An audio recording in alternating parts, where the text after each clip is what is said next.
Lucas capítulo 14, verso de número 28 em diante. Se você tem Bíblia, você pode abrir também, mas vai projetar os irmãos. Lucas capítulo 14, verso de número 28 em diante. Preste muita atenção e perceba o que Deus quer falar com você aqui nessa noite. A Bíblia diz assim: quem de vós, querendo fazer uma construção, antes não se assenta para calcular os gastos que são necessários, a fim de ver se tem com que acabá-la, para que depois que tiver lançado os alicerces e não puder acabá-la, todos os que o virem não comecem a zombar dele, dizendo: esse homem começou a edificar, mas não pôde terminar. Ou qual é o rei que, estando para guerrear com outro rei, não senta primeiro para considerar se com 10.000 poderá enfrentar aquele que vem contra ele com 20.000. De outra maneira, quando o outro ainda está longe, envia-lhe embaixadores para tratar da paz. Você pode estar perguntando: o que esse texto pode se aplicar na minha vida? Deixa eu te falar algo. Enquanto eu buscava no Senhor, nesse início de ano, Ele me lembrou desse texto, e é um texto muito forte. A Bíblia aqui nos mostra uma condição de duas situações que nós precisamos planejar muito bem a nossa vida. Planejar muito bem as coisas, planejarmos o caminho que nós estamos trilhando, planejarmos a direção na qual nós estamos caminhando, levando as nossas vidas. E é muito importante você parar e ponderar. A Bíblia diz que teve um determinado homem na palavra, que ele, então, antes de construir, a Bíblia aconselha: olha, calcula, vê se você tem condições suficientes de começar a construir, para não acontecer de você lançar o alicerce e depois não ter condições de terminá-la. E ainda cito o exemplo de um rei. Qual é o rei que, antes de sair para a guerra, não calcula se com 10.000 homens ele vai conseguir guerrear contra aquele que vem contra ele, contra 20.000 homens? Se ele percebe que não vai conseguir, é muito melhor que ele envie embaixadores de paz e peça ali uma trégua para que não haja guerra. Eu sei que você pode ficar prestando atenção nesse texto e pode não entender muito, mas eu quero te falar algo aqui nessa noite. Nós precisamos, e a vontade de Deus para nós é planejarmos e organizarmos as nossas vidas para que haja um crescimento e um avanço da parte de Deus em nome de Jesus. A vontade de Deus para nós é que haja crescimento, que haja avanço, que haja multiplicação, que haja frutificação. Mas deixa eu te falar, tem momentos das nossas vidas que nós precisamos parar e calcularmos: será que eu estou fazendo a coisa correta? Será que eu estou andando na direção correta? Será que eu estou tomando as atitudes corretas? Será que eu não tenho falhado em alguma coisa? Será que eu não tenho deixado a desejar em algo? Será que eu não tenho que trabalhar um pouco mais? Será que eu não preciso dedicar um pouco mais? E isso em todas as áreas das nossas vidas. Eu não sei você, mas você possui algum arrependimento na sua vida? Arrependimento. Pastor, tem hora que eu falo: por que eu tomei essa decisão? Por que eu fiz isso? Eu não pensei direito. Por que eu andei nesse caminho? Por que eu escolhi isso? Tem momento que você fica arrependido de coisas naturais. Você recebe o seu salário e fala: esse mês eu vou economizar, eu vou economizar, eu vou economizar no nome de Jesus. Eu vou fazer uma poupança, mas a primeira roupa que aparece na sua frente, você fala: eu vou comprar. Aí você fala: não, eu vou me organizar, não vou, mas a primeira oportunidade você vai lá e segue um caminho, segue uma direção. O que eu quero te mostrar com isso? Tem momentos nas nossas vidas que nós precisamos parar e às vezes organizar tudo, e não vivemos apenas de arrependimentos. Tem irmãos que são arrependidos porque prometeram começar um um regime, uma dieta, há 2, 3, 4, 5 anos, e toda vez ele fala: segunda-feira eu começo uma dieta. Quem já falou isso, diga misericórdia. Misericórdia. Alguns falam: olha, esse mês eu vou começar uma dieta, eu vou emagrecer, aí tal. Aí quando pensa que não, o lanche da célula é aquela pizza, é aquele churrasco, é aquele feijão tropeiro, e você fica: meu Deus, eu prometi, mas segunda-feira eu começo. Vou guardar dinheiro, não deu, mas mês que vem eu começo. Tem uma série de coisas que nós nos arrependemos nas nossas vidas. Você fica perguntando: por que eu tomei essa decisão? Por que eu não comecei o regime antes? Por que eu deixei de liderar? Ou por que eu não comecei a liderar antes? Por que eu não fiz algumas coisas? Por que eu não tomei algumas decisões? E é muito importante, tem muitos arrependimentos que talvez você tenha. Essa semana fez 6 anos que meu pai faleceu. Eu não tenho arrependimentos do meu relacionamento com meu pai. Muito pelo contrário, eu tenho saudade. A gente era muito unido, conversava todos os dias. Mas arrependimento eu tenho se eu soubesse que aquele dia, num sábado à noite, era o último dia que eu ia vê-lo, eu tinha abraçado de novo, eu tinha beijado de novo, tinha falado que amava, tinha tomado uma outra atitude, uma outra postura. Mas sabe, irmãos, o meu temor é que na vida cristã muitos irmãos não estejam vivendo tudo aquilo que Deus tem para eles. O meu temor é que às vezes você não esteja vivendo tudo aquilo que Deus tem para você. Deus tem tantas coisas poderosas para fazer na sua vida. Deus tem tantas coisas maravilhosas para fazer através de você. Deus tem dezenas, centenas de pessoas para ganhar, para tirar do inferno, através da sua vida, através do abrir da sua boca. E às vezes nós podemos estar distantes disso, não estarmos desfrutando da bênção de Deus. Por isso que eu disse no início, tem momentos que é importante você parar. Será que o meu casamento está andando na direção correta? Será que a minha liderança está andando na direção correta? Será que o meu discipulado, a minha célula, o meu trabalho, as minhas finanças, será que eu não preciso mudar alguma coisa? A proposta que esse texto nos faz é nós calcularmos. Será que nós estamos vivendo tudo aquilo que Deus tem para nós? Nós temos ministrado a respeito da graça de Deus há muitos anos, que Deus tem bênçãos, Deus tem favor, Deus tem vitória, Deus tem crescimento. Eu sei que muitas pessoas, descem além em nós, dizendo que nós pregamos o evangelho muito barato, mas não é o evangelho barato, é o evangelho da graça de Deus. Não depende de nós, depende dele. Não depende do nosso sacrifício, depende do sacrifício de Jesus. Mas o problema é que às vezes muito de nós podemos estar vivendo muito aquém daquilo que Deus tem. Nós precisamos de fato, irmãos, ter um senso de propósito, um senso de direção. Eu estou caminhando em direção a um alvo. O que Deus tem para mim? É um chamado ministerial? Eu vou responder a Ele em nome de Jesus. O que Deus tem para mim? É uma liderança? É a sua influência lá no meu trabalho? O que Deus tem para mim? É ter uma família abençoada, uma casa abençoada, filhos abençoados, uma finança abençoada e próspera. Eu não sei você, mas eu quero viver tudo aquilo que Deus escreveu ao meu respeito. Quantos aqui querem? Diga amém. Nós precisamos disso, irmãos. Precisamos desejar isso, e eu sinto algo no meu coração.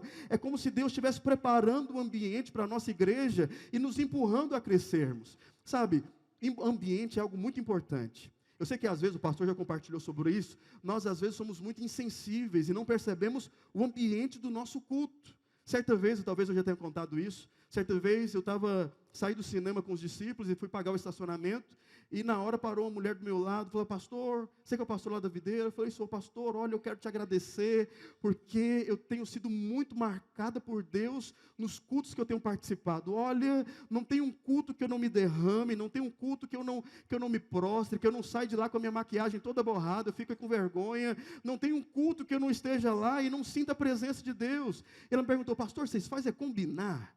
Vocês ensaiam aquele negócio ali todo? Eu falei: ensaio o quê, irmã? Não ensaiar, um pastor está o louvor fluindo, aí um pastor sobe, pega o microfone, fala algo, aí na hora que o pastor fala, parece que está vindo de encontro ao que eu estou precisando, a minha necessidade. Na mesma hora tem alguém do meu lado que já impõe as mãos, ora liberando uma palavra, aí depois o pastor entrega o microfone para o pastor Mauro, o pastor prega uma palavra abençoada, um apelo abençoado, e ela perguntou se nós tirávamos um dia da semana para ensaiar tudo isso. Imagina se eu vou tirar um dia da semana para nós trazermos a igreja toda para cá e ensaiar. O que é isso? Isso é fluir de Deus, é um ambiente que Deus tem derramado no nosso meio, é um ambiente que Deus tem feito, não só aqui, lá na sua célula também tem tido um ambiente de presença, de unção, de manifestação do poder de Deus, e tudo isso eu percebo conversando com os irmãos, com os líderes, com os membros das células, é como se Deus estivesse alinhando, estivesse organizando tudo, um ambiente poderoso de unção. As reuniões de discipulado, do pastor com o discipulador, do discipulador com o líder de célula, têm sido reuniões abençoadas, poderosas, sabe? Tem um ambiente, sabe, no nosso meio nos levando a crescer. Tem um ambiente liberado aqui no nosso meio, no nosso culto, nas nossas células, propício para todos serem marcados pela glória de Deus. Mas eu também percebo que é um ambiente de Deus, querendo reorganizar ou alinhar muitas coisas na sua vida. Preste atenção nisso. Há um ambiente que Deus quer gerar em você, ao seu redor, para alinhar muitas coisas que podem estar desencaixadas, que pode estar te impedindo de provar algo novo da parte do Senhor, que pode estar te impedindo de desfrutar da bênção de Deus. E sabe, eu fui tirar para estudar um pouco essa palavra e observando homens de Deus na palavra, no Antigo e no Novo Testamento, que viveram isso, que viveram dias incríveis servindo ao Senhor, que viveram dias maravilhosos. Eram pessoas simples, cheias de dificuldades, cheias de problemas, cheias de limitações, mas provaram de um avivamento poderoso. E talvez você vai concordar comigo, depois de Cristo no Novo Testamento, o maior homem que existiu foi Paulo. Paulo provou de coisas maravilhosas no Senhor. Paulo provou de algo sobrenatural. Abriu dezenas de igrejas, formou pastores, ganhou gente, tirou gente do inferno. Eu sei que passou muitas tribulações também, mas a Bíblia diz que no final da sua vida ele falou o quê? Combati o bom combate, completei a carreira e guardei a fé. Sabe aquela sensação de missão cumprida? Missão dada, missão cumprida. Deus pediu, eu me doei, não merecia, não sabia como fazer, não era capacitado para aquilo, não tinha condições de fazer, mas Deus, no seu sobrenatural, moveu na minha vida, e eu pude chegar no final dos meus dias e falar, combati o bom combate, completei a carreira e guardei a fé. Aquela sensação de satisfação, aquela sensação de não ter ficado devendo nada para trás, aquela sensação de não ter ficado nada pendente. Claro que Paulo errou, com certeza, às vezes a Bíblia não relata isso. Com certeza Paulo enfrentou uma série de coisas e deve ter tido muitos arrependimentos também, mas aquela sensação, eu estou no lugar correto, fiz tudo que eu poderia fazer, não deixei de vir no culto, não deixei de estar numa célula, não deixei de participar de conferência, preguei a palavra do Senhor, lá no meu trabalho eu fui boca de Deus, na hora que me dava oportunidade eu falava, se não me dava eu falava do mesmo jeito, lá na minha escola, na minha faculdade, se me davam oportunidade eu falava, mas se não me davam eu falava do mesmo jeito, e aquela sensação de ter chegado no final da vida, ter dado o melhor para Deus, ter dado o melhor para Deus. Sabe, irmãos, já falei para vocês que eu tenho uma série de sonhos e desejos e planos na minha vida, de comprar casa, de prosperar, de ter uma série de coisas, de ter patrimônio. Eu tenho muitos sonhos, muitos desejos, mas compartilhando com a minha rede esses dias para trás, eu falei, olha, eu posso não alcançar nada disso, eu posso chegar no final da minha vida e não alcançar nenhuma gota daquilo que eu desejava, mas eu tenho muito temor de chegar no final da minha vida e não ter a sensação de ter cumprido tudo aquilo que Deus tinha para mim. Eu tenho muito temor de chegar no final da minha vida e ficar pensando, por que eu não pastoreei mais? Por que eu não vivi mais intensamente? Por que eu não me doei mais? Por que eu não fui mais intenso? Por que eu não me envolvi mais? Por que eu não preguei mais? Por que eu não discipulei mais? Por que eu não ganhei mais pessoas? Sabe, irmãos, o meu alvo aqui nessa noite não é trazer condenação sobre a sua vida, mas eu quero te mostrar e abrir os seus olhos que Deus está gerando um ambiente no meio da nossa igreja, no meio das nossas células, que vai te levar a desfrutar de coisas sobrenaturais em nome de Jesus, te levar a provar coisas surpreendentes em todas as áreas da sua vida, em nome de Jesus, desde o seu trabalho, aos seus estudos, a sua casa, a sua família, ao seu casamento. Deus quer alinhar tudo isso, e tem coisas nas nossas vidas que nós precisamos alinhar, tem coisas nas nossas vidas que nós precisamos restaurar. Compartilhando esses finais de semana atrás com a minha rede, eu trouxe uma discussão a respeito das nossas células. Tem muita célula que às vezes não vive tudo aquilo que Deus tem muita célula que anda apática, não cresce, não rompe, não é porque não tem irmãos preciosos, não é porque não tem irmãos de Deus, não é porque o líder não é de Deus, mas é porque tem coisas que estão desalinhadas. Então eu citei algumas coisas para os irmãos nesse dia, eu falei, olha, uma célula precisa andar em unidade. Uma célula tem que ter a mesma cara, tem que ter o mesmo coração, tem que ter o mesmo falar. E andar em unidade não é só participar do grupo do WhatsApp. Porque tem irmãos que pensam que se participa do grupo, é da célula. Se saiu do grupo, saiu da célula. Então tem líder que me procura desesperado, pastor, conversa com fulano. Ele saiu da minha célula. Eu falei, mas ele falou que saiu do grupo.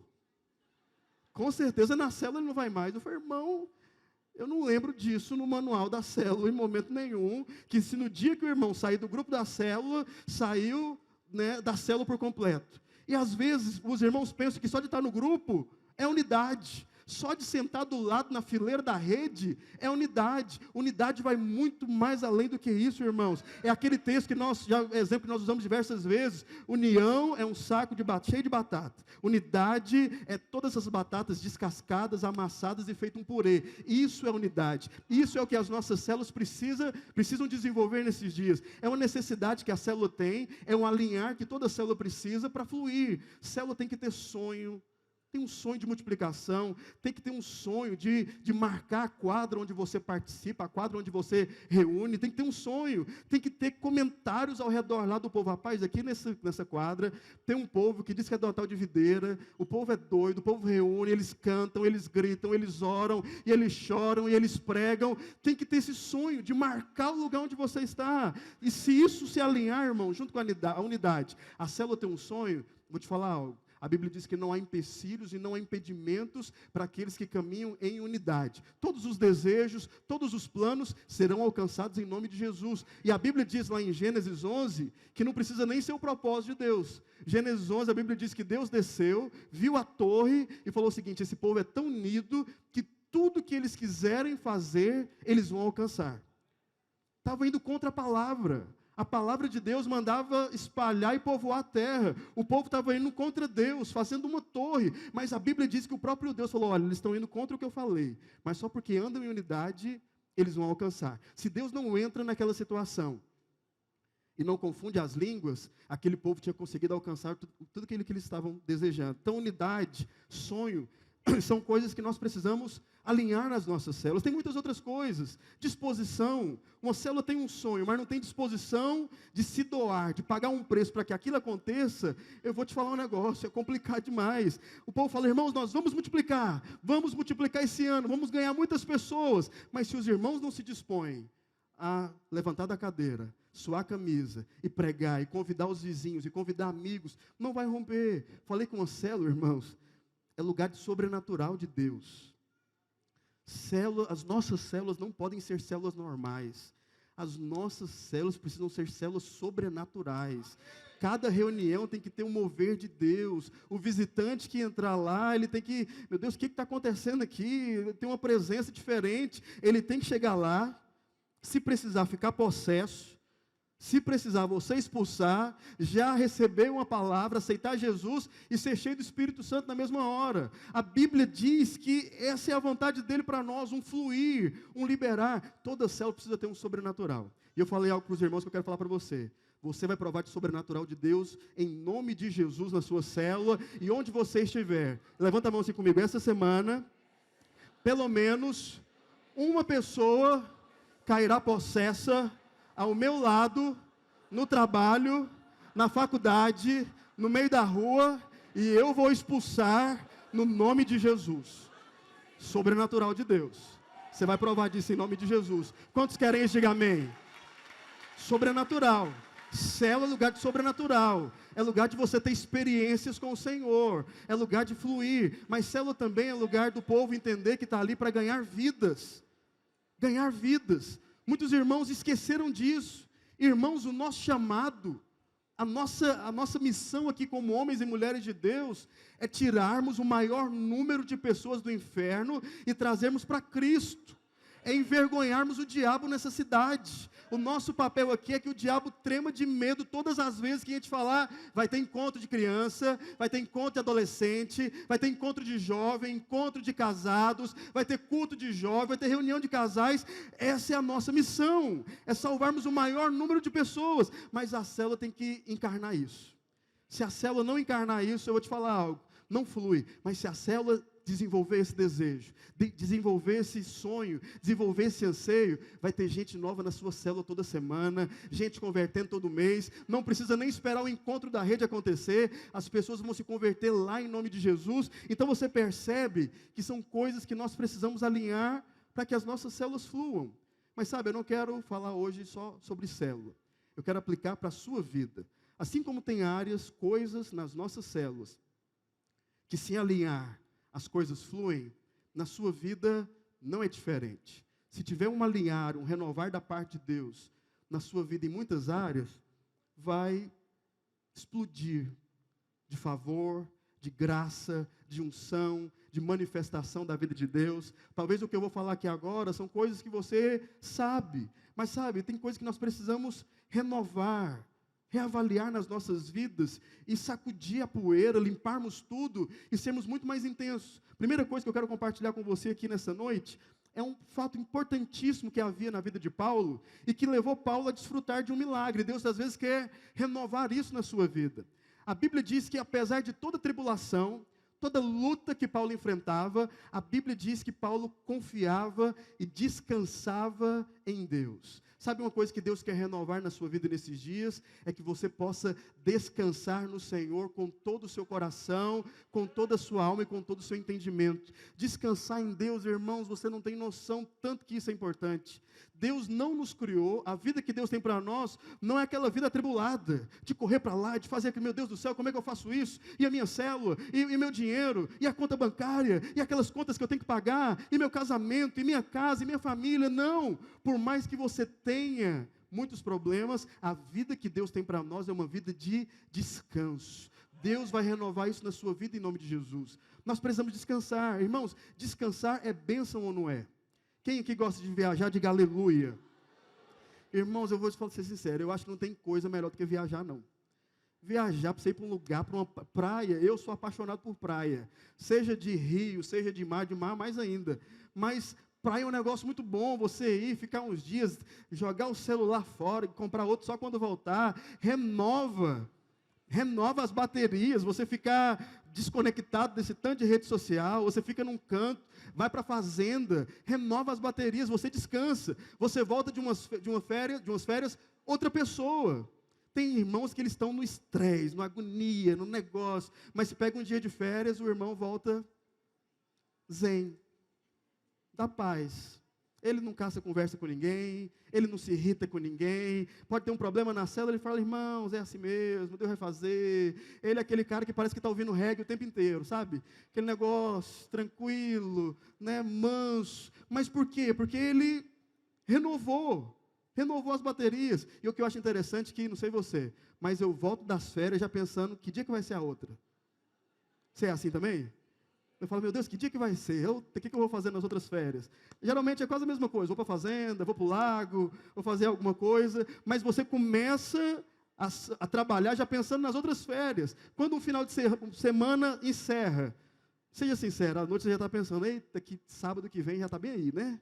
Sábado que vem já está aí de novo, e vou poder dormir até um pouco mais tarde e tal. Por quê? Descanso é de Deus.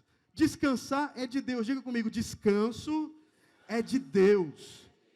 O Senhor criou descanso, sabe? Existem muitos textos na palavra do Senhor que fala que Deus tem um lugar de descanso para nós. Deus quer não só que você descanse nos 30 dias que você tem de férias. Deus não quer apenas que você descanse no final de semana que você tem de folga. Deus quer te dar uma vida de descanso o tempo todo você descansando no Senhor. É a melhor coisa. Nós não precisamos descansar apenas nos 30 dias de férias que você tem, irmãos. Você pode descansar todos os dias, saber que Deus está no controle da sua vida, saber que o Senhor vai te guardar, saber que o Senhor vai derramar bênção em favor sobre você. Essa é a vida que Deus tem para nós. Mas muitas vezes nós achamos normal é a outra vida. É agonia, e célula, e o povo que não vem, e eu preciso ir lá, eu preciso fazer alguma coisa. Deixa eu te falar, você pode fazer tudo isso, mas no descanso. Você pode ficar preocupado com os irmãos da sua célula, pastor, o irmão não veio de novo no culto. O que eu faço? Descansa no Senhor. Ele vai fazer, Ele vai tocar, Ele vai visitar, Ele vai fazer coisas que você não consegue fazer. O Espírito Santo vai fazer coisas que a sua mão não alcança. Mas uma das áreas que o Senhor quer muito renovar nas nossas vidas nesses dias é o descanso. Eu amo aquele texto da criação, que a Bíblia diz que o primeiro dia do homem foi o dia do descanso. Você talvez já tenha visto ministrações a respeito disso. Mas a Bíblia diz que o primeiro dia do homem, talvez Adão começou empolgado, vamos trabalhar, cadê um lote, cadê uma enxada, cadê a foice, vamos fazer isso aqui tudo, o que eu tenho que fazer? Deus fala, você tem que descansar. Está tudo pronto. E tem um texto que me dá paz no espírito, é esse. O primeiro dia de trabalho do homem, o primeiro dia de vida do homem foi descansar. Meu Deus, Deus é perfeito demais. O primeiro dia de vida do homem era descansar, era só desfrutar daquilo que Deus já tinha feito. Existem inúmeros textos na palavra de Deus que mostram que a vontade do Senhor é que você descanse no Senhor, confie nele. E a Bíblia mostra aqui que Paulo, em diversas situações, mesmo enfrentando uma série de lutas, ele confiava no Senhor. Ele dizia, eu sei o Deus em quem eu tenho crido. Deus vai fazer, as igrejas vão ser abertas, o mover vai continuar, eu não vou parar. Mas por que Paulo não parava, irmãos? Porque ele vivia descansado.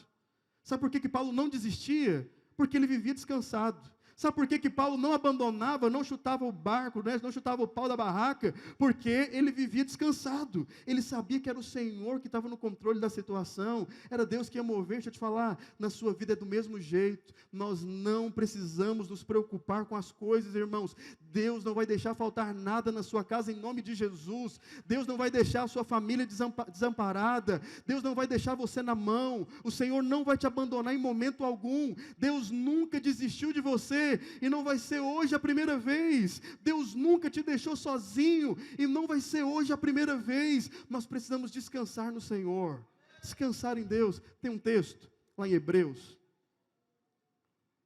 capítulo 4, verso de número 9 até o de número 11, se puder projetar.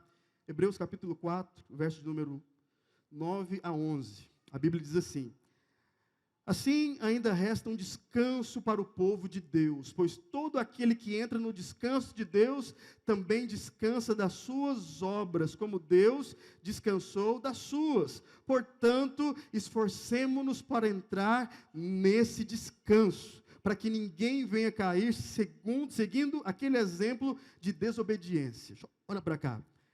Muitos contestam ainda sobre a autoria do livro de Hebreus, só que a maioria das pessoas concordam que foi Paulo. Não sei o que você tem de definição sobre isso. Mas a Bíblia diz que o autor, nesse versículo de número 11, olha, se esforça. Descansar não é algo fácil. Descansar não é um negócio... Você viu, tem irmãos que você está preocupado, aí o irmão fala assim, preocupa não. Parece que é só apertar um botão, né? Não, falou para não preocupar, não vou preocupar mais. Mas não é assim, seja sincero. Você está preocupado com alguma situação, você fica agoniado. Uma conta bancária que você não sabe como pagar. Uma conta de energia, que se você não pagar, a energia está lá com a tesoura pronta, afiada, para cortar a sua energia, a BRK cortar a sua água. Eu não vou mentir para vocês, descansar é algo complicado. Mas quando você entende em que mãos você está, se torna muito mais fácil. Eu sei que descansar é um problema sério para nós, mas quando nós entendemos que Deus nunca desamparou, tem um salmo que diz, nunca vi um justo desamparado e nem a sua descendência mendigar o pão. Nós somos uma reunião, um grupo de justos, justificados no Senhor, e a Bíblia diz que o salmista nunca viu um justo desamparado e nem a sua descendência mendigar o pão. Irmãos, quando você descansa em Deus, é incrível como as coisas fluem, é incrível como a célula avança, é incrível como as suas finanças saem do lugar, é incrível como as coisas começam a funcionar. Mas por quê? Porque viver agoniado, viver atordoado não resolve. Viver ali, meu Deus, e meu trabalho, será que eu vou perder? Será que eu vou ganhar? Será que eu vou ser demitido? Será que eu vou ser promovido? Será? Não, descansa em Deus, coloca tudo nas mãos do Senhor, coloca a sua casa nas mãos de Deus, coloca a sua família nas mãos de Deus, coloca a sua vida, o seu casamento, as suas finanças, coloque tudo nas mãos de Deus. É nítido que Paulo tinha uma série de situações complicadas, mas vivia descansado, e vivia provando milagre todos os dias da sua vida. Fala para quem está do seu lado, o Senhor quer renovar o seu descanso nesses dias, meu irmão. Esse é o primeiro ponto que Deus deseja renovar em você. Eu quero combater muito isso. Vida cristã não é normal você viver atordoado. Sabe aqueles desenhos que mostram, um bate na cabeça do outro, fica cheio de estrelinha rodando? Vida cristã não é isso, não é você ficar atordoado, como é que eu vou fazer? O que eu vou comer amanhã? O que vai ser da minha vida? O que vai ser dos meus filhos? O que vai ser dos meus pais? O que vai ser da minha célula? Vida cristã não é isso, vida cristã é você descansar. Deus vai fazer na minha casa, está difícil, mas o Senhor vai fazer. O povo aqui ainda não serve a Deus, mas eu e a minha casa serviremos ao Senhor. Mais dias ou menos dias, a minha casa inteira vai estar servindo ao Senhor. Eu ainda estou enfrentando dificuldades financeiras, mas a Bíblia diz que Ele é dono do ouro e da prata, tem pensado coisas boas ao meu respeito, vai abrir uma porta, vai me prosperar, vai me promover no trabalho, vai me dar uma ideia, eu vou abrir uma empresa. Essa é a nossa expectativa. O nosso cuidado, irmãos, não é pensar de como as coisas vão acontecer, mas é crer, o Senhor vai fazer, Deus vai mover, o favor está liberado, eu sou abençoado. Isso é muito importante. Segundo ponto, irmãos, eu quero que você preste muita atenção nisso, porque isso é muito sério.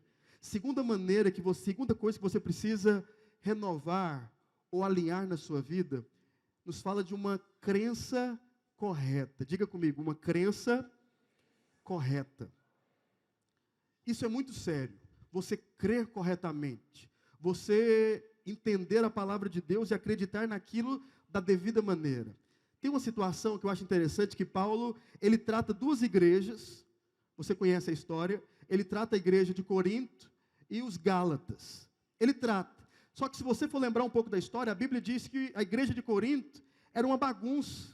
Era filho dormindo com a madrasta, era irmão se embriagando na ceia, eram irmãos que viviam em divisão, eu sou de Paulo, eu sou de Apolo, tinha os espirituais que falavam, não, nós somos de Cristo, era uma bagunça enorme, era uma igreja cheia de problemas, mas a Bíblia diz que Paulo, quando se dirige a eles, ele fala como?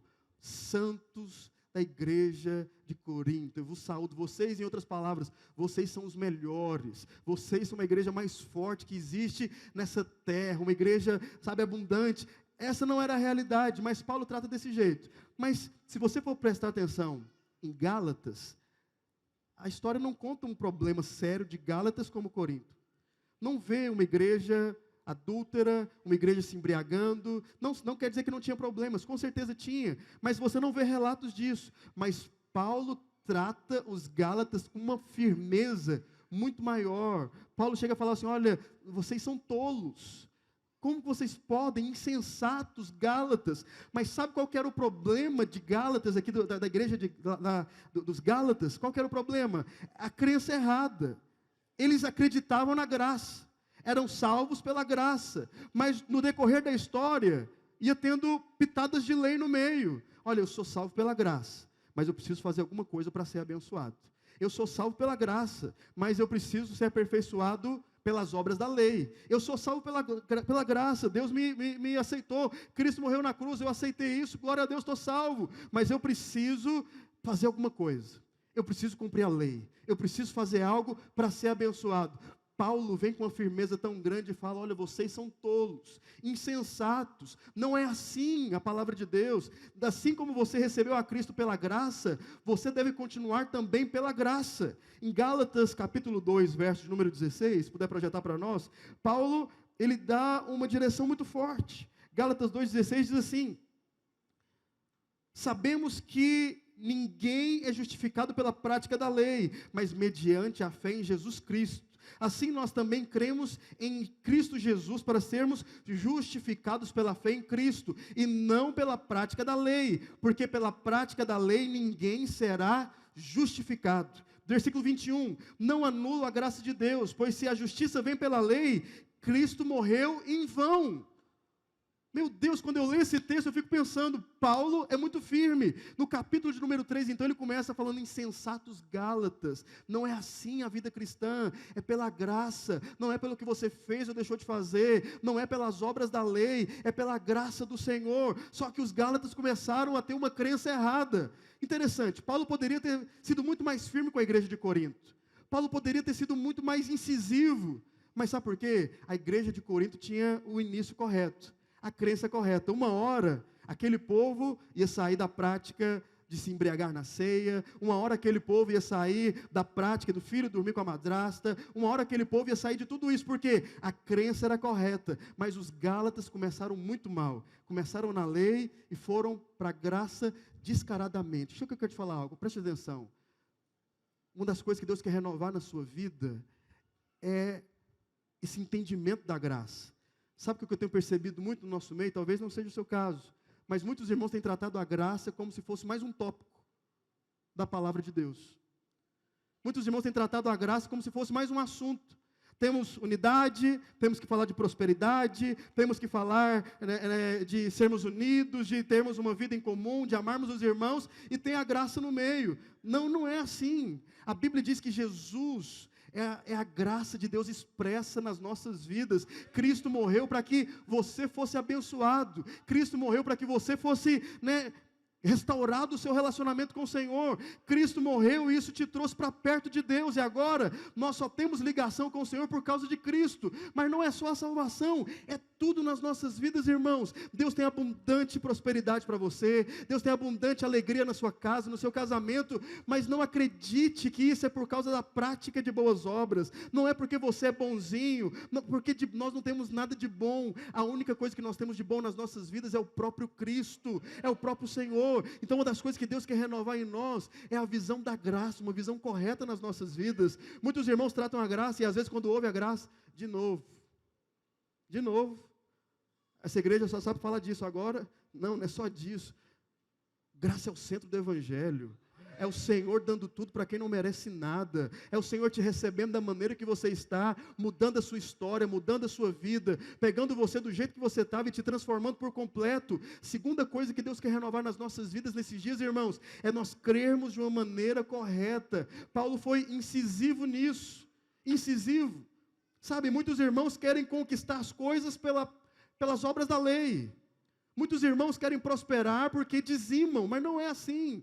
Muitos irmãos querem vencer o pecado na força do próprio braço. Você não vence o pecado na força do próprio braço. Você vence o pecado renovando a sua mente. Eu sou nova criatura no Senhor. Maior é aquele que está em mim. Eu posso vencer o pecado. O Senhor me tirou, né, das práticas do pecado, da vida da carne, e me levou para viver na vida do Espírito. Eu vou viver isso. E isso te conduz à santidade. E isso te conduz a vencer o pecado. Não é ficar lutando. Eu sei que tem irmãos que às vezes lutam e ele fala, olha, eu não vou mentir mais. Em nome de Jesus, eu não minto mais. Quando pensa que não, mentiu.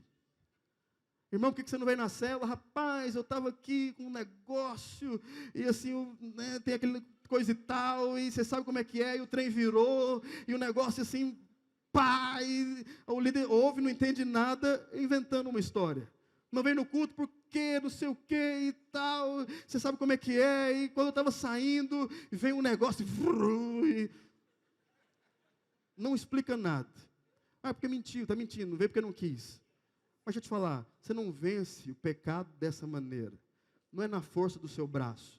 Não é eu consigo, não. É Cristo conseguiu lá na cruz a libertação do seu pecado. Cristo garantiu lá na cruz a sua prosperidade. Cristo garantiu lá na cruz a sua vitória. Cristo garantiu lá na cruz o seu casamento abençoado. Cristo garantiu lá na cruz todos os seus sonhos, todos os seus planos, todos os seus projetos. Mas para isso nós precisamos crer corretamente. Não é pelas obras da lei. Não é porque eu sou bom. Não é porque eu orei muito, jejuei muito e não faltei um culto no ano de 2019. No ano de 2020 vai ser poderoso demais. Não vai ser. Não vai ser, não é por causa disso, não. Vai ser por causa da graça. Ele te ama. Ele é desesperado por você. Ele quer te abençoar. Ele fica olhando e tentando arrumar meios de como abençoar, de como gerar, sabe, oportunidades para você. Ele fica olhando para você. O que eu posso fazer? O que meu filho está pedindo? O que ele está precisando? Deus tem essa expectativa ao nosso respeito. Mas muitos irmãos enxergam Deus. Eu pequei. Ixi, eu estou enrolado. Já viu que tem irmãos que ele fica sem graça quando ele peca? Você pode prestar atenção, irmãos que estão quietinhos no canto dele, ele conversa, ele está com os irmãos, ele é alegre, mas tem hora que o irmão às vezes se abate. Na maioria das vezes tem alguma coisa que ele fez de errado e que ele pensa, Deus está longe. Hoje eu não vou sentir Deus no culto não, porque olha, eu fiz alguma coisa de errado, Deus está com raiva, eu acordei hoje cedo com a sensação errada. Deixa eu te falar, acorde todos os dias, vivendo em paz no Senhor, descansado e crendo corretamente. Deus me ama, Deus é louco por mim, Deus é louco para me abençoar, Deus está fazendo alguma coisa para abrir uma porta de trabalho, Deus está fazendo alguma coisa para que eu prospere, Deus está fazendo algo na minha casa, na minha família, para trazer todo mundo para servir a Deus, porque não depende de mim, depende dEle, não depende do meu sacrifício, depende do sacrifício de Jesus. Crer corretamente, irmãos, pode mudar por completo a sua história. Crer corretamente pode mudar por completo. E eu sinto que Deus quer renovar isso na sua vida aqui nessa noite. Você pode falar isso para quem está do seu lado? Deus quer renovar a sua crença correta nessa noite, meu irmão. Você percebe que Paulo cria corretamente. Paulo é o apóstolo da graça. Eu sou impressionado com Paulo. Meu Deus, não andou diretamente com Jesus, não foi um dos 12, mas teve uma revelação sobrenatural. Sobrenatural. E olha o tanto de coisas que Paulo provou. O tanto de bênçãos, milagres que Paulo desfrutou. Por quê? Porque cria corretamente. A Bíblia chega a falar que Paulo, ele fala que ele é o pior dos apóstolos, mas era o maior dos pecadores. Paulo sabia quem ele era. Paulo sabia o tanto de problema que ele tinha. Paulo sabia dos seus pecados, das suas limitações. Mas mesmo alguém que era o pior dos apóstolos e o maior entre os pecadores, foi o mais usado na sua época. Foi o mais usado na sua época. Hoje eu posso falar que se nós estamos aqui, é porque alguém que não merecia, alguém que não podia, alguém que não tinha condições, se levantou na graça de Deus, abriu dezenas de igrejas, ganhou diversas pessoas para o Senhor, abalou a sua época através do Evangelho. Hoje nós estamos aqui, foi porque um dia, alguém que não merecia, creu corretamente. Se você crê corretamente, a sua crença vai abençoar muitas outras pessoas no nome de Jesus. Quantos creem nisso? Diga amém. Crê corretamente. Terceiro ponto que nós percebemos na vida de Paulo, não vou demorar. Você percebe que Paulo tinha algo fundamental e que talvez isso é o que mais precisa ser restaurado na sua vida. A Bíblia diz que Paulo tinha relacionamento com Deus. Eu sempre gosto de falar sobre esse assunto, porque às vezes é a parte da nossa vida cristã que nós mais negligenciamos, o nosso relacionamento com Deus. Muitos irmãos pensam que só o fato de vir no culto, eu estou me relacionando com Deus. Só o fato de eu estar na célula, eu tenho um relacionamento com Deus. O fato de eu vir em alguma coisa, eu tenho um relacionamento. Eu venho na conferência, pastor, já fiz minha inscrição. Isso não define relacionamento com o Senhor. Mas sabe, se você não tem um relacionamento, tem muita coisa desalinhada na sua vida. Uma das coisas que Deus quer restaurar no meio da nossa igreja, são homens e mulheres que têm um relacionamento de intimidade e profundo com a presença de Deus. Intimidade profunda com a presença do Senhor. Sabe, aquilo que o pastor Ingo falou domingo passado, meu Deus, é uma das maiores verdades do Evangelho. A Bíblia diz que, quando nós oramos, é como se o próprio Cristo estivesse orando. Você é revestido do Senhor. Você foi revestido de Cristo. E quando você busca, quando você ora, quando você clama, e o Senhor olha, Ele vê o próprio Jesus. Ele vê o próprio Cristo. E então, Ele abençoa, Ele derrama graça, Ele derrama favor. Mas sabe, quando você entende esse amor que Deus tem por você, e que Deus tem só coisas boas, é impossível nós não querermos relacionar com Ele. É complicado, é difícil, pode dizer que é impossível. Alguém que quer muito o seu bem, alguém que fala muito bem de você, alguém que deseja coisas boas para você, com certeza você vai ter um bom relacionamento. Mas muitos irmãos ignoram o relacionamento com a presença de Deus. Irmãos, nós temos tido essas orações todos os dias, às 22 horas. Quem que já participou de alguma oração às 22 horas durante a semana, sábado, domingo? Olha, eu não sei você, mas tem sido uma bênção. Na última semana que eu ministrei, na playlist lá passou umas músicas, sabe aqueles modão de crente antigo, quando você converteu há uns 10 anos atrás? Eram as músicas do encontro, Tu Mirada, da galera do Peniel, eram as músicas, rapaz, mas quando começou a tocar, mas eu desabei, lembrando de tudo, lembrando de muita coisa, da minha época de adolescência, o tanto que a gente era entregue e tudo mais, e uma das coisas que mais me marcou, era esse relacionamento que nós tínhamos com o Senhor, com a presença de Deus, de paixão, que não era pesado, que não era trabalhoso, para nós era prazeroso orar, prazeroso buscar a palavra de Deus, e até hoje tem que ser assim, mas o meu medo é que muitos irmãos não desenvolvem isso, ignoram. Deus quer renovar essa intimidade, esse relacionamento seu com Ele nesses dias. Deus quer renovar essa paixão, esse amor, esse encargo, esse desejo de gastar tempo com a presença de Deus, porque é muito precioso isso. Nós não podemos abrir mão disso de jeito nenhum, irmãos. De nós gastarmos um tempinho orando no nosso quarto. É tão bom quando você entra para dentro do seu quarto, fecha a porta, coloca uma canção e você se derrama diante do Senhor e você sente a presença de Deus. No momento aqui de louvor como esse agora há pouco, você sentir a presença do Senhor, sentir o toque, se derrama diante do Senhor, isso é maravilhoso. A Bíblia diz que um dos fatores que Paulo tinha de crescimento era o relacionamento que ele tinha com Deus. Nós precisamos mudar muito o nosso relacionamento com o Senhor, de crescimento, de aumentarmos. Eu sei que às vezes eu pego no pé dos alunos especiais, nós temos oração todos os dias às 7 horas da manhã, mas eu falo para eles, irmãos, se a sua oração diária é só essa daqui, você está muito enrolado. Se você só ora, a sua oração durante o dia é vir para cá às 7 horas da manhã, obrigado, e orar das 7 às 7h45, e não tem outro momento de oração com Deus, eu vou te falar, você não tem relacionamento com o Senhor. O relacionamento com Deus vai além de uma oração em uma sala, vai além de uma oração em um determinado lugar, vai da sua intimidade, da sua paixão, da sua fome pela presença de Deus. Pergunta para quem está do seu lado, fala, meu irmão, você tem fome pela presença de Deus? Você tem sede da presença do Senhor? Deus quer renovar isso nos nossos dias. Deus quer renovar isso nesse tempo.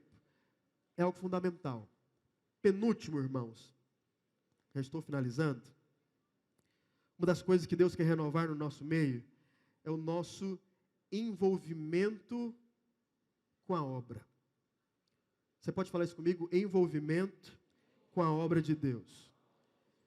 Filipenses capítulo 3, versos 13 e 14, mostra isso alinhado na vida de Paulo. A Bíblia diz, e você percebe, você conhece a história desse homem de Deus, ele era envolvido. Tudo ele estava no meio, tudo ele participava. Ele era um abridor de igreja, ele saía abrindo igrejas, ele saía pregando a palavra de Deus, fazendo discípulos, e isso é maravilhoso. Às vezes, uma das coisas que Deus quer renovar nas nossas vidas, preste muita atenção nisso, não disperse em nome de Jesus, é o seu envolvimento com a obra de Deus. Seu envolvimento, muitos irmãos já foram muito mais intensos, muitos irmãos já foram muito mais dedicados, mas sabe, você precisa renovar o seu envolvimento, renovar a sua aliança com a sua célula, renovar o envolvimento com a igreja. Tem muitos irmãos que para vir num culto é uma luta. Se você está aqui hoje, eu sou privilegiado de você estar pregando e você está me ouvindo. Se você é desse que é difícil você estar aqui. Mas para irmãos, às vezes estar numa célula é um peso, porque não dá tempo e não dá certo. Para vir numa oração às 22 horas, meu Deus do céu, falta morrer. Nós temos as vigílias radicais, de meia-noite às 5 da manhã. Se tem um trem que me dá agonia, é quando eu falo, irmãos, nós temos vigília radical das meia-noite às 6 da manhã, e eu vejo um jovem virando o olho. Mas se eu tivesse um poder de matar alguém nessa hora. Meu Deus, aí não, pastor, eu estou cansado, eu também estou.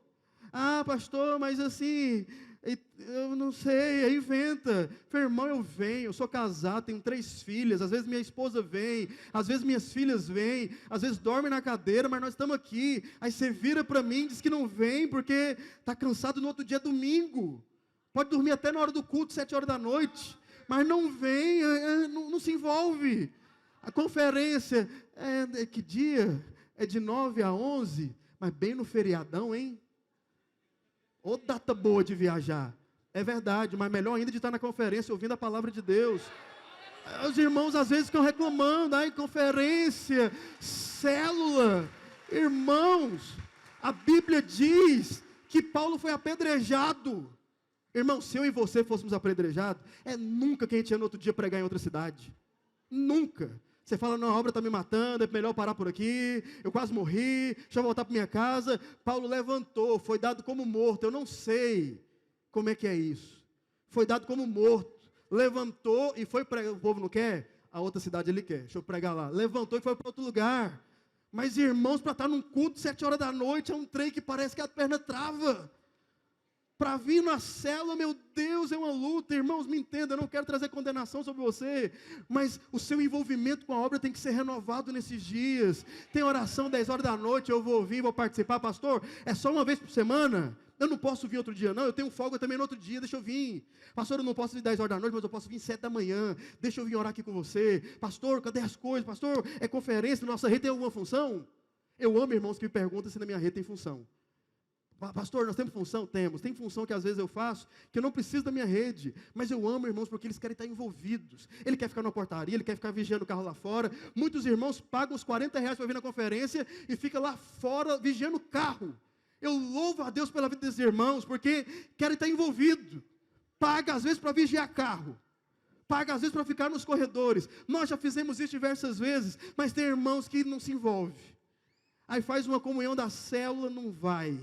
Faz um churrasco, parece que o churrasco atrai, até que ele pode ir, mas outro dia não pode. Marca uma reunião extra, mas de novo, irmãos, nosso culto, presta atenção, nosso culto é só domingo. Só domingo. Você conhece igreja que tem culto toda semana, todo dia. É a segunda da libertação, é a terça da prosperidade, é a quarta da família, é a quinta de não sei o quê. Tem culto todo dia. Nós só temos culto no domingo. E célula outra vez na semana. Aí você não se envolve. A conferência nossa, pelo menos esse ano, que eu me lembro, vai ter a da Vinha agora. É uma vez no ano. E tem irmãos que dão ao luxo de não participar. Deus, uma das coisas que Deus quer renovar nas nossas vidas esses dias, é o nosso envolvimento e a nossa intensidade com a obra. É sermos intensos. Irmão, nós estamos aqui para isso. Sabe, eu falei, volto a te falar, eu posso chegar no final da minha vida e não ter conquistado aquilo que eu tanto desejei, mas sinceramente eu não quero ser conhecido como alguém que não se envolvia, preocupado, preciso ganhar dinheiro, eu preciso ganhar dinheiro, deixa eu te falar, não precisa. Eu preciso. Quando você morrer vai ficar tudo para trás. Sua casa vai ficar. Seu patrimônio vai ficar, mas as oportunidades que você teve de participar, de se envolver, você vai perder. Teve uma conferência, eu acho que eu era líder, eu era discipulador. Eu inventei de faltar essa conferência. Deve ter uns 10 anos atrás. Mas, irmãos, até hoje, eu tenho raiva quando o povo fala, aquela conferência naquele ano, você perdeu. Eu falo, cala a boca em nome de Jesus, que eu não perco mais conferência de jeito nenhum. Porque eu perdi aquilo, e hoje toda conferência eu estou, é conferência em Goiânia eu vou, é conferência fora do país, nós estamos dentro, eu quero me envolver. Nós precisamos ter esse coração, desde dos adolescentes, dos jovens, dos adultos, dos casais, nada pode ser pesado para nós, pelo contrário, tem que ser prazeroso. Pastor, acabamos o culto agora 9 horas, mas amanhã 7 horas da manhã eu estou aqui. Depois eu vou trabalhar, meu pastor diz que a minha oração da minha célula é terça-feira, eu venho orar também, não precisa de mim para mais nada. O CTL, cadê? Eu vou fazer o CTL, não, já fiz, pastor. Posso fazer o seminário agora, pastor? Olha, eu tenho dificuldade de dias aqui, deixa eu fazer só um dia. Mas tem irmãos que têm esse coração de se envolver. Eu sei que às vezes você tem muito compromisso, seu trabalho, sua família, eu não estou desabonando não, mas sabe, renova o seu envolvimento com a obra de Deus, renova o seu encargo, renova a sua entrega. Estar num culto para você não pode ser pesado, tem que ser prazeroso. Estar aqui com os irmãos tem que ser motivo de alegria. Esse é um dos pontos que Deus deseja renovar nas nossas vidas. Mas por fim, irmãos, algo que você percebe muito na vida de Paulo. 1 Timóteo, capítulo 1, verso de número 12. 1 Timóteo, capítulo 1, verso de número 12. A Bíblia diz assim, deixa eu ler ali. Sou grato para com aquele que me fortaleceu, Cristo Jesus nosso Senhor, que me considerou fiel, designando-me para o ministério. Esse primeiro ponto é maravilhoso.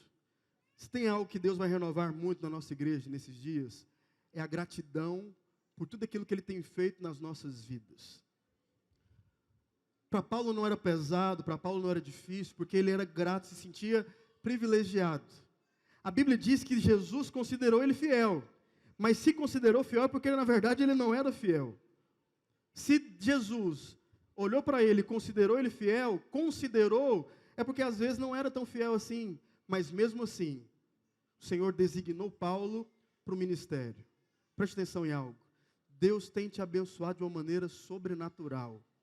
Deus tem feito na sua casa, olha para a sua família, olha para a sua esposa, para o seu marido, para os seus filhos, para os seus pais, olha para a sua célula.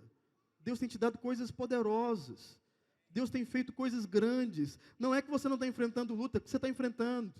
Tem muito problema, muita situação. Mas deixa eu te falar, mesmo em meio a tanta tribulação, a bênção de Deus tem estado sobre você. O favor do Senhor tem estado sobre a sua vida.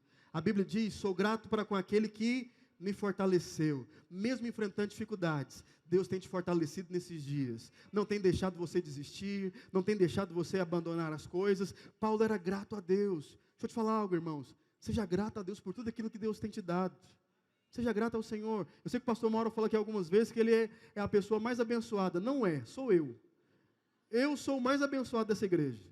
Irmãos, olha, eu me converti muito novo, né, comecei a liderar, discipular, pastorear, né, me casei, tenho a esposa mais linda dessa cidade, desse estado, desse país, você vai concordar comigo. Tenho 3 filhas, tem irmãos que olham para mim e falam, pastor do céu, 3 meninas, você está enrolado. Me falaram esses dias que cada menina é 30%. Então, 30, 60, 90, sobrou 10 do dízimo, acabou meu dinheiro. O povo olha para mim e pensa, meu Deus, o pastor está enrolado. Deixa eu te falar, eu vou ser muito mais próspero do que você, em nome de Jesus. Tenho que sustentar uma casa com 4 mulheres, mas sou grato a Deus. Olha minhas filhas, olha minha rede. Nós estamos começando um projeto, nós vamos ter 3 redes até o meio do ano. A rede dos alunos especiais, a nossa rede de casais mais novos e a nossa rede de jovens. Vão ser 3 redes funcionando, 3 redes agindo. Eu sou abençoado demais, 3 redes em um ano. Irmãos, eu já fui pregar em outro país. Já fui aquele texto que nós faremos discípulos de todas as nações. Eu estou vivendo isso na prática. Deus me levou para outro país. Eu estou quase fechando a América do Sul. Vou invadir a Europa e a América do Norte. Só esperar esse coronavírus parar por aí. Nós vamos para lá em nome de Jesus. E vamos pregar, e vamos levar. Deus tem feito tanto na minha vida, mas olha para você. Você tem sido muito abençoado. O favor tem estado sobre a sua vida. Deus tem movido. Tem um texto na palavra de Deus que eu amo demais. Conta a história daqueles 10 leprosos. Eles estavam fora da cidade. E quando viu Jesus, começaram a gritar: Jesus, Jesus, tem misericórdia. O Senhor falou algo: podem ir e se apresentem aos sacerdotes. A única maneira da pessoa ser declarada curada da lepra era se o sacerdote desse o aval. E todos os 10 foram andando. E à medida que eles foram andando, eles foram curados. Só que teve um que voltou e agradeceu. E o Senhor faz uma pergunta: mas não eram 10 que foram abençoados?